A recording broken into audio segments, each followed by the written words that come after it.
안녕하세요. 김영일 멘토입니다.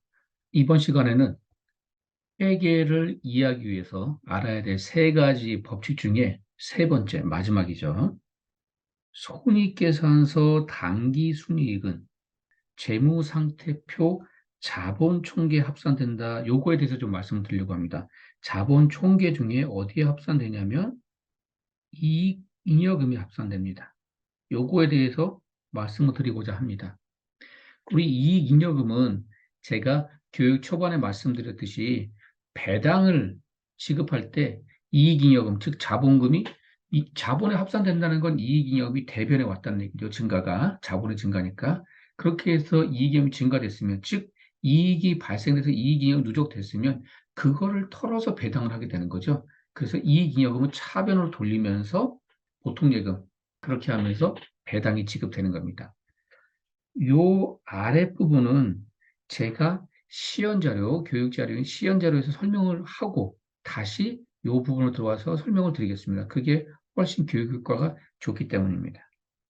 잠깐 좀 화면을 빠져나가겠습니다. 예, 지금 시연자료라는 것을 제가 열 겁니다. 이렇게 재경 분야 전반 개념 원리 재정립하는데 제가 시연자료라는 걸 만들어 놨습니다.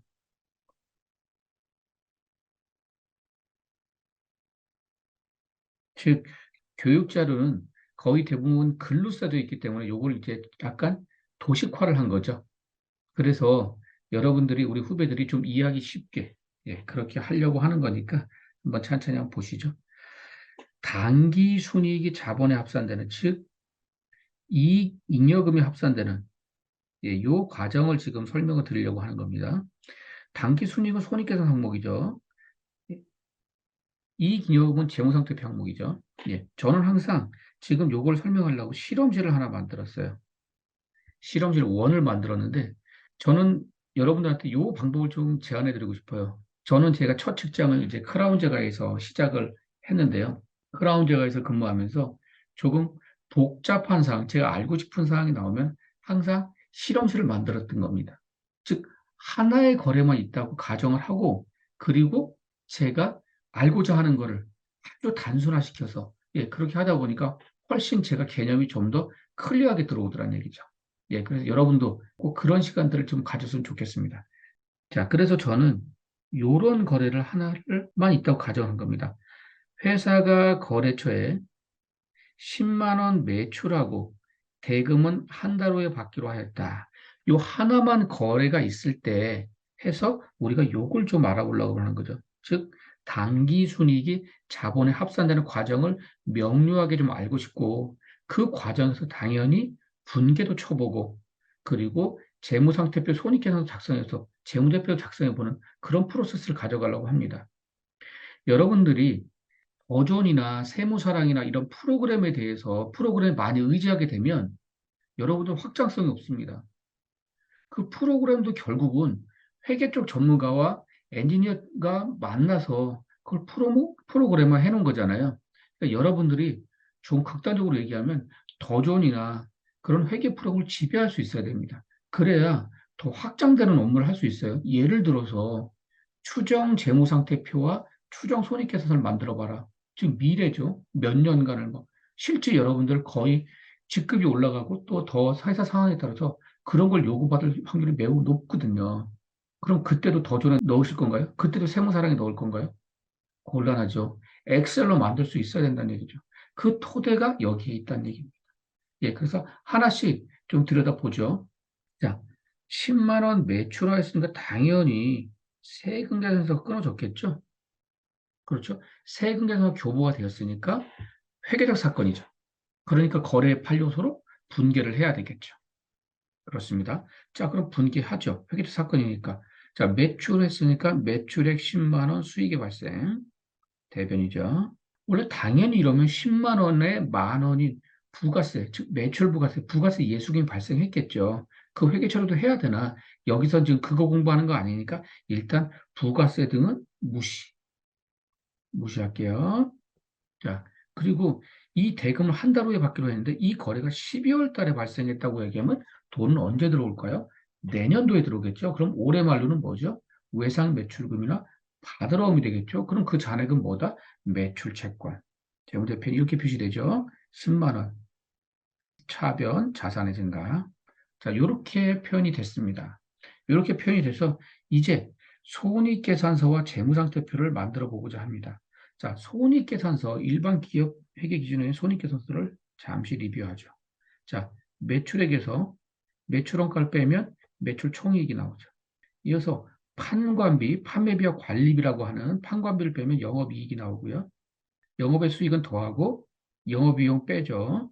그러면 법인세 차감전 순이익, 줄여서 세전이익, 법인세 차감전 순이익, 세전이익이 나오고요. 그 다음에 법인세 등을 빼면 단기 순손이익, 단기 순이익이 나오겠죠. 요게 일반 기업 회계 기준의 손익계산서의 일반적인 형태입니다. 자, 재무상태표는 원래 이렇게 절대 T계정으로 그려지지 않습니다. 다 보고식이에요. 자산, 부채, 자본별로 위에서부터 아래로 쭉 이렇게 내려옵니다. 근데 저는 지금 교육 목적상 이렇게 T계정을 그린 거죠. 재무상태표고요. 이쪽은 자산이고요. 이쪽은 당연히 차변이죠. 이쪽은 대변이고요. 그러니까 자산의 잔액이 차변에 남는 거고요. 부채와 자본은 대변에 남는 거죠. 그래서 이렇게 위치하게 되죠. 그렇습니다. 지금 그런데 우리가 자본을 더 공부하는 거잖아요. 그래서 자본을 좀 더 블랙다운 한 거죠. 자본 항목은 자본금이 있고요. 자본 잉여금이 있고요. 이익 잉여금이 있습니다. 지금 우리가 얘기하는 색깔을 달리한 이익 잉여금 여기에 있죠. 이렇습니다. 자, 그러면 이제 분계를 이렇게 쳤으니까 요게 어떻게 들어가나 한번 보자고요. 재무대표에. 자, 매출액 10만 원은 손익계산 항목이죠. 그러니까 요거는 매출액은 여기에 들어가겠죠. 매출채권 10만 원은 자산 항목이죠. 여기에 들어가겠죠. 그래서 자산의 잔액은 차변에 남죠. 그래서 여기에 들어옵니다. 자, 이렇게 들어가서 손익계산을 작성해 보면 매출원가 없으니까 매출총이 10만 원, 판관비 없다고 가정했으니까 영업이익 10만 원, 수익비용 없으니까 세전이익 10만 원, 법세 등 없으니까 단기순이익 10만 원. 문제 없죠? 확정, 손익계산서. 자, 이런 상태에서 재무제표가 마감되면 어떻게 되죠? 쭉 내려오면 차변에는 10만 원의 개가 있는데 대변에는 아무것도 없죠. 그럼 여긴 0이죠. 그럼 대차 평균의 원리에 부합하지 않게 되는 거죠. 안 그렇죠. 10만 원에서 여기는 밸런스가 부채와 자본을 더하면 0인데 밸런스가 안 맞죠. 대차 평균의 원리에 부합하지 않게 되는 거죠. 그래서 세 번째 원칙이 나오는 겁니다. 그래서 여기에 있는 단기순이익 10만 원 있지 않습니까? 예, 이 부분이 이렇게 자본 항목 중에 하나인 이익잉여금이 쏙 들어가는 겁니다. 이렇게.